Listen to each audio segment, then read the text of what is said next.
This evening's broadcast is brought to you by Home Guys Home Services.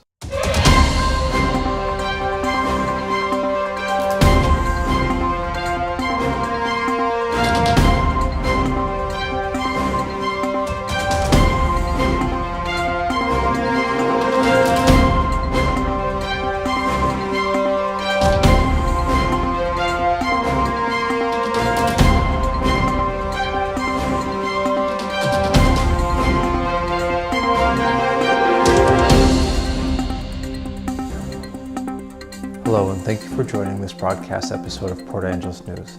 I'm your host, Arthur Wojnowski. We begin tonight's news broadcast with a Tumwater Bridge update. Construction on the bridge has been completed and the road has been reopened. The bridge was closed for repairs, which included expansion joint replacement and a new layer of asphalt. The total cost for the bridge repair was $185,996. The bridge was built in the 1980s and hasn't been repaved previously. The repaired bridge is now a more pleasant drive with its smooth surface and refreshed markings.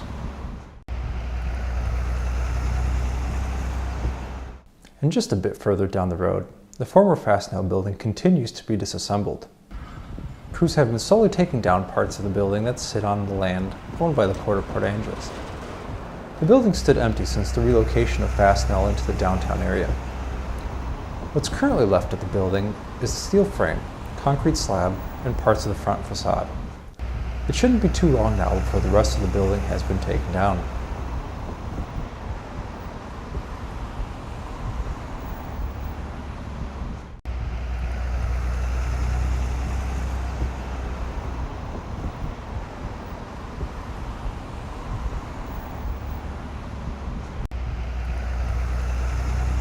Now we head over to the Lincoln Park BMX track, where a ribbon cutting ceremony was held to mark the completion of the reconstruction of the starting gate, which cost $19,600. He had about 45 hours out here himself, helped them. And a lot of people to thank, especially Glenn Druck and Jim Weedman with Druck Construction Lakeside. This project wouldn't have happened without their incredible support and belief in the whole system.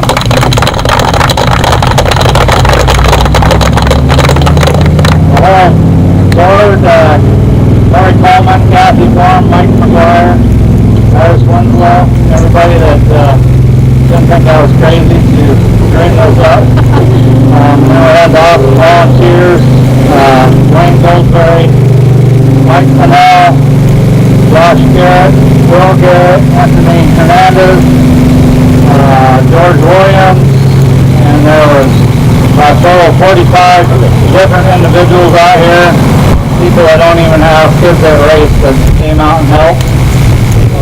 Other companies that really helped were Angeles Millworks,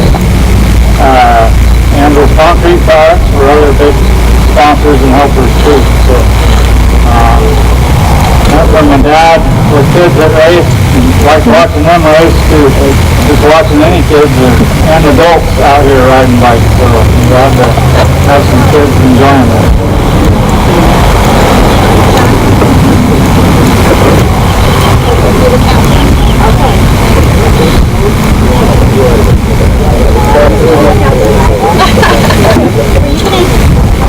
Okay, all right.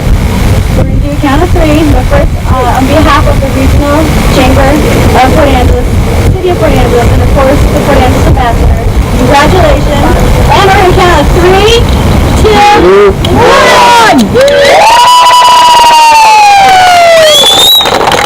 1! Director Corey Delicat and Nathan West went head-to-head in a shootout to see who would take first place in the winner's circle.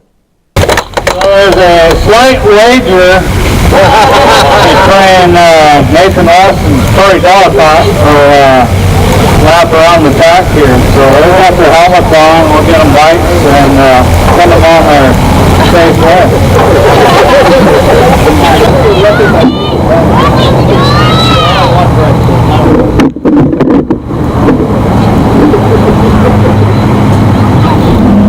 Okay, we got West in lane 5, we got Delicat in lane here. Let's see whose budget gets bigger next year. Attention. Second runner, red up start. Riders ready, watch the gate.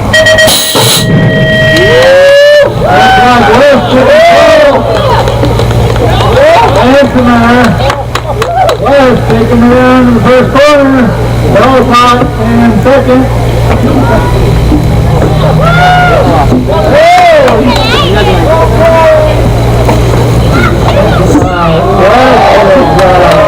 Hanging on by a thread, but he's in his own time zone.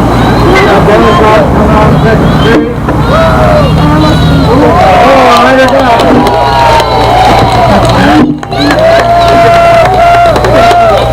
Back on the track.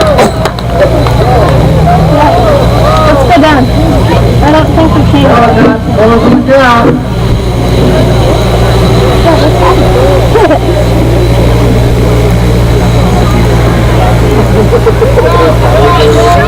Other side down to the fence.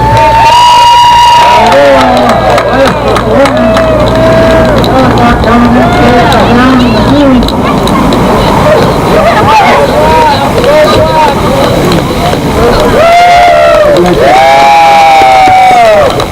Congratulations!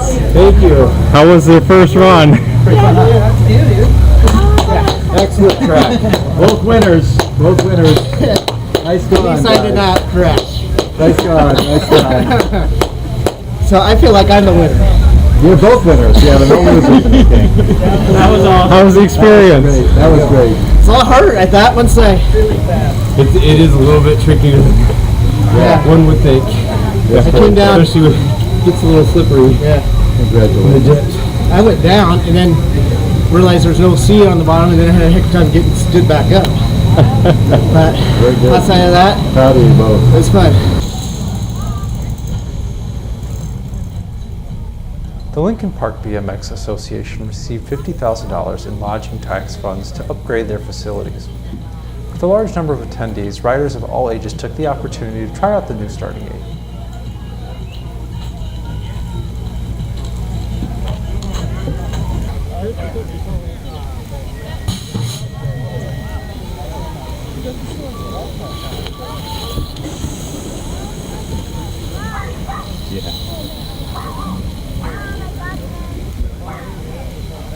Congressman Derek Kilmer visited Port Angeles and Sequim for a tour of the region's economic opportunity zone. He made a variety of stops and listened to presentations. Let's take a look at a few clips captured by Jeff Bealey from Papa TV. In the heart of downtown. What we were actually close to on the west side was our first phase of our waterfront redevelopment efforts, which began in about 2012. I can confidently say that the gem of Port Angeles is our waterfront. Can land here officially and eventually get on a chart of the FAA. So the lane would be between where the city pier is and kind of where the end of the pier is at Rainier. In that middle section would be where we've got approval from the FAA that that's a designation for a seaplane lane. Anyway, we can go up to the front and then over to the restaurant. Yeah. And, Hotel downtown. fortunately, Budget Hotel found a place to move to. And the Cockadoodle Bakery on the other side, she has decided to retire.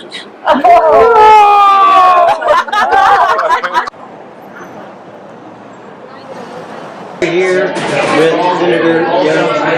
We're very fortunate to have him here, EDC, and the amazing zones that we've been looking at today. I just want to give our Papa audience a little bit insight what you think the EDC is planning and how you came about to do this today. Yeah, this was a really exciting day because we looked at a lot of the opportunities for job creation here on the peninsula. We visited various sites, Sequim, Port, a couple of tribes, and really had a good discussion around where investment can happen, where job creation can happen. That's really our main focus, is trying to create more economic opportunity for more people in more places. I grew up here in Port Angeles. I care a lot about this community, and I really excited about the direction the community's taking. If it's helpful, maybe I'll just say a few words to kick off the day. I'm incredibly impressed by the collaboration and the partnership that came together on this. What we go to bed every night thinking about and what we wake up every morning thinking about is how do you create more economic opportunity for more people in more places. It is safe to say Seattle's cooking, to the degree that they've got a growth problem.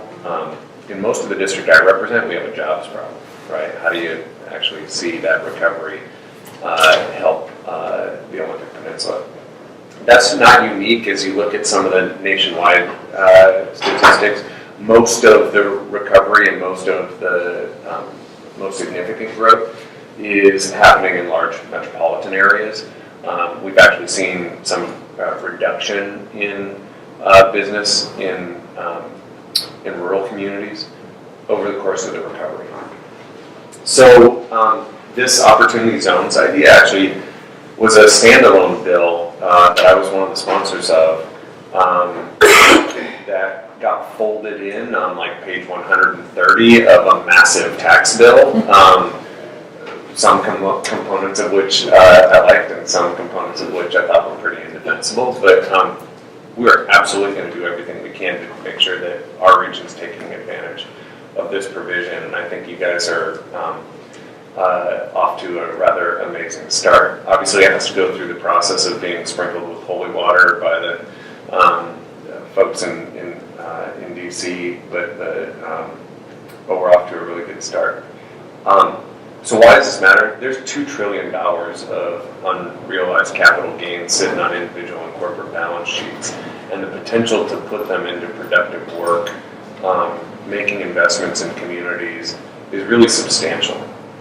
I'm not sharing this to break news, and Andrea can kick my chair if I say more than I'm supposed to, but we were in a meeting in Seattle this week with a group of people who are looking at the creation of a fund that's focused on rural development. And it is absolutely safe to say that the work that's been done on the Olympic Peninsula has caught their notice. We'll see what comes of that, but there's already real conversations happening, and frankly, not just around the creation of the fund, but the creation of the fund in line with opportunity zone designations. So that's happening in our state.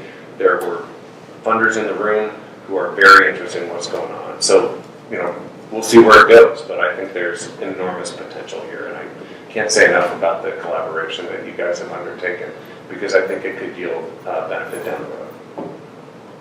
And now let's take a look at weather for the week. Tuesday, PM rain, high of 65, overnight of 49. Wednesday, rain, high of 57, overnight of 49. Thursday, morning rain, high of 52, overnight 46. Friday, cloudy, high of 60, overnight of 49. Saturday, sunny, high of 67, overnight of 52. Sunday, sunny, high of 70, overnight of 52. Monday, sunny, high of 70, overnight of 51. And that's the weather for the week.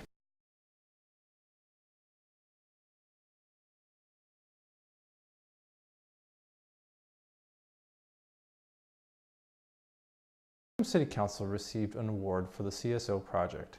And I believe we've got an American Public Works Association award for the CSO project. James, go ahead and take it away. Thank you. I'd like to have Mike Zatlocki, Jeff Bender, and Bill White come up front here, please. So this project here is for our combined sewer overflow project. It started back, I'd say probably 2 decades ago or so. It's been in the works for quite a while. We just now are in the completion of it. It's in service and working. And we went down to the APWA conference, which is in the engineering world, like the big conference in Washington. And they have a regional one as well. And at that conference, we were presented, the city of Port Angeles was presented the Project of the Year Award for 2018 for an environmental project for $25 to $75 million range, which is a huge accomplishment in that realm. So this was a very impressive project from the get-go. It took, like I said before, just the planning phases of it. It started back 20 years ago, A lot of staff that's not with the city currently played an integral part in this. They started it off in the design side of things. We worked with Brown and Caldwell on the design engineering side to get things working. Mike Zatlock, who's here, was part of that whole process on design for both phase 1 and phase 2. Jeff Bender was doing the construction management as well as I was for the CSO phase 1 and phase 2. And then Bill White's here, who was an integral part on CSO phase 1 for the Lower Elwha Quam tribe. This project here, for the community at least, took place over probably 5-6 years to get actually through. The construction went pretty quick, but the actual planning of it took quite a while. The Downtown Business Association was great to work with, group coordination. We had the tribe we worked with, the Trails Coalition, and a number of other people within the community that came out and helped out to make sure things were successful. So this project truly reflected upon the city and us coming together and getting this push through to make sure our harbor is clean, our environment's good. And to date, we've been in service now for two rainy seasons. Since September 16th with no overflows to date, so which is a huge accomplishment. The design's met its criteria, and big support for the staff to pull this through. When I talk about city staff stepping up and helping out, it meant from the legal department to finance, all the way across the board. Engineering operations, this was truly a huge project that took not only the city staff but the community to pull this off, and we thank you, and this has been a great accomplishment for us, and I'm going to hand this off to Satlock here. You can hold it up because everybody, it's been a great accomplishment, so thank you. The City Council had a spirited debate on how a policy should go forward. Lindsay Schroman Warren presented a draft ordinance which triggered an emotional response. Absolutely. There's 7 of us. If we come and bring ordinances or go around town saying this is the ordinance of the city, giving them misperception, that is concerning and confusing to council members. It lacks transparency. It's concerning to the community. I've had several community members ask me about something I was not apprised of. This is not an ordinance if it does not come from the city attorney. We can all bring things up, ideas, but if we all start writing the ordinances, we're going to absolutely get mired down in confusion and creating problems. It's not creating problems. We're here to solve them. So instead of, and I don't think individual council members should drop something that says ordinance because it's misleading. And I think we should discuss it. We're here to set priorities, and we have staff. None of us are here to replace the city attorney or replace staff. We're here to set policy and direction. But unless it comes vetted, it's not an ordinance to consider. So I think we need to be careful how we handle this and proceed so we're all on the same, we all understand what's happening so it doesn't confuse any of us or lack transparency. Right, so that's the idea, so that there is no lack of transparency, so that the council will get a chance. Like I said, it's an idea, and how it's written up, that's a different discussion, but it's an idea that gets brought up, and having it vetted by the council saying, okay, do we have enough interest so that it can move for staff to review? So, I just kind of talking about first principles. My concern, I think I agree with you, is staff time. If individual council members have time to devote, I don't think it's inappropriate for them to draft ordinances. We are the legislative body of the city. It is our job to promulgate laws. I think it's completely appropriate for us I think it's very appropriate for us to actually take that seriously. But I agree that we should be very concerned about staff time. They have a very ambitious work plan as it is. Anything that we put on their plate, potentially pushes things off their work plan. So I think that process makes sense.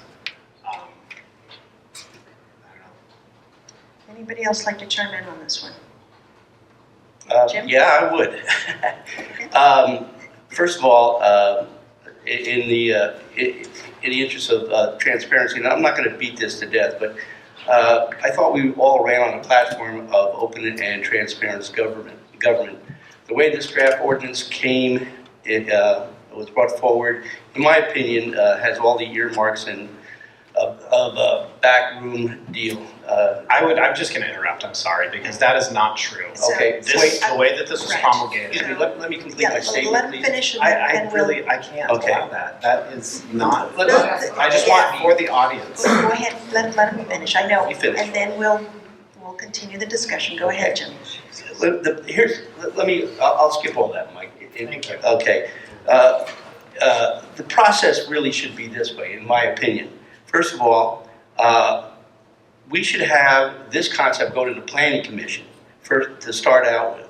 The Planning Commission should conduct public forums on this concept.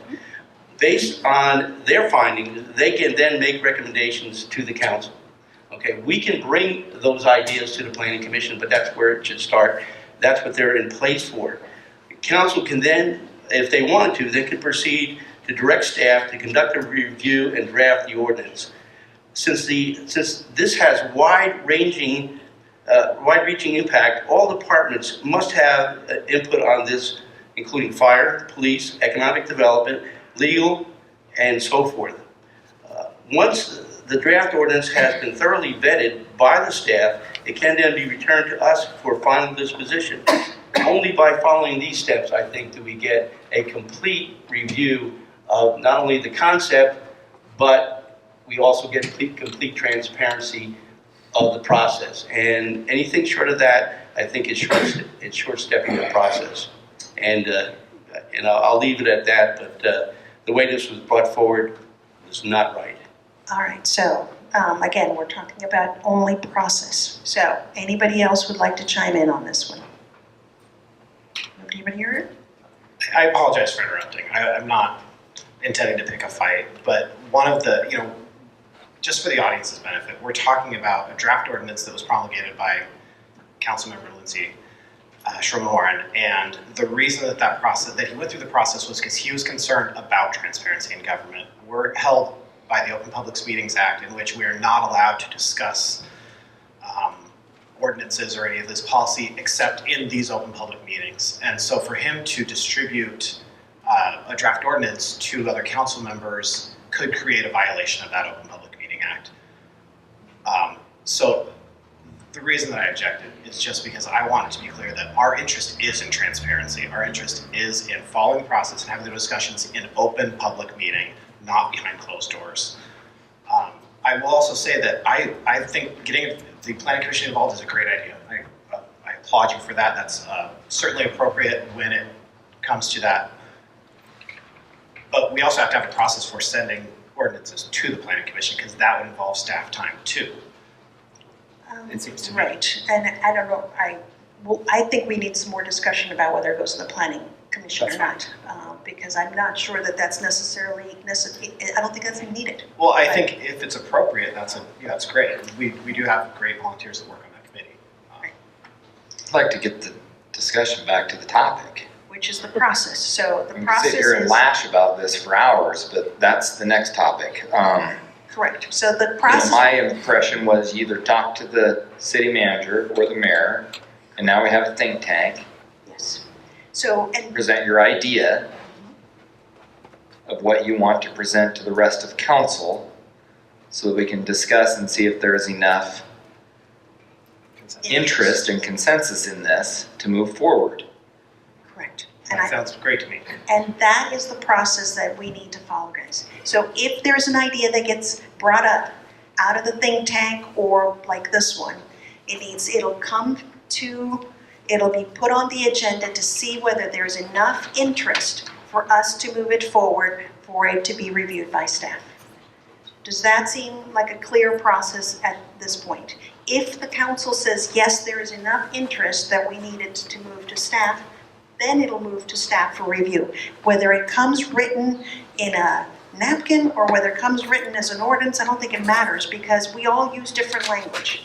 He happens to be a lawyer, and I think that it's written in the ordinance form is okay. Just as long, he called it a draft ordinance, and so the idea is that it won't move to review with staff until this council has okayed the topic. Any comments on that? So are we encouraged to all draft ordinances now? Is that the new standard? I don't think that's what we should be doing. And I've got to, again, take some of the heat for this because Councilmember Shortman Warren, he did send it out for some input that we failed to give him.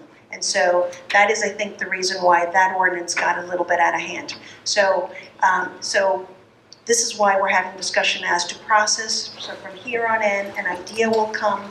We will vet it, that it can move forward. But truly, it was, I think, like I said, I should have given you more feedback on that because you did give us that draft to take a look at to give you feedback, and we didn't. So just on the process, I think we value staff's time. We also value staff's opinions. So as we're having the discussions where we're trying to find consensus, if we're talking about something that doesn't have a high level of salience, we would love to hear that. Often, Dwight Eisenhower had a matrix where he talked about urgency and importance. And if something is low urgency and low importance, we could do all the discussion we want as politicians, but there's expertise up on that level of podium. So at that point in the process, we want to value your time and not sending you things that are not of high level of salience. I appreciate this conversation because it helps to give direction to how we make policy as the policy-making body for the city. So thank you. And it's unfortunate that we don't use the parlance of legislative process. We don't say drop a bill. Instead, we typically say draft ordinance, and we probably should say drop a bill. But often things don't have concreteness until we start to write them down, which is why I think writing them down is useful. So I did have the opportunity to meet with planning manager Brecky and the mayor after that. And based on just the timing of the meeting with Mayor Brooke, Deputy Mayor Dexter was there as well. And so that basically ate up my 2 council member contacts that I could have outside of an open public meeting. And for everyone to be familiar, the Open Public Meeting Act forbids us as elected officials from meeting to discuss policies with a majority of the council. That includes serial meetings. So I can't just go to every council member and say, hey, I want to tell you about this idea. Hey, I want to tell you about this idea. Hey, I want to tell you. I can't do that. So after I talked to 2 other council members, that was it for contacting other council members after the meeting. That said, I apologize to the other council members that at probably our April 3rd meeting, I should have mentioned that I was working on this idea and continuing to move it forward after getting some initial feedback from some people. I also, because it affects housing policy and trying to understand that, I contacted the Department of Commerce and the State Department of Labor and Industries about some of their policies as well. So it felt to me like it was important to vet the idea further, having not heard back from some staff and having gotten feedback from other staff before I tried to bring it forward further or waste people's time. So that was part of the process for me. So I appreciate the idea and making it more concrete in how we bring policy forward, because ultimately that is our job as the council. Thank you all. Yeah, and absolutely, because we, just so everybody knows, we would never want this to be considered as a backroom deal or anything like that. That's just never. For the record, it was a backroom deal.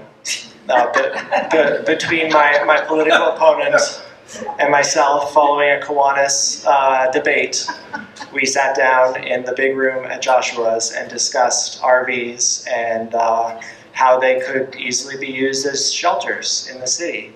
And so, for the record, that was the backroom deal that inspired this idea. Subsequent to that, it came up at some other debates while we were campaigning, and we heard a number of stories from people about the housing shortage and what they were facing, and the immediate need and immediate relief they could get by being able to use RVs as shelters. So I just want to make sure we're clear that it was a back room at Joshua's after a Kiwanis debate where my campaign opponent and I discussed this idea. Thank you. If you are interested in watching the full City Council meeting, go to youtube.com and enter Port Angeles News in the search bar. Scroll down to Port Angeles News and click on the Videos tab. If you have any news you would like us to cover, you can contact us at info@portangeles-news.com or by going to our Facebook page at Port Angeles News. And this concludes our broadcast for this evening. Thank you for watching, and until next time.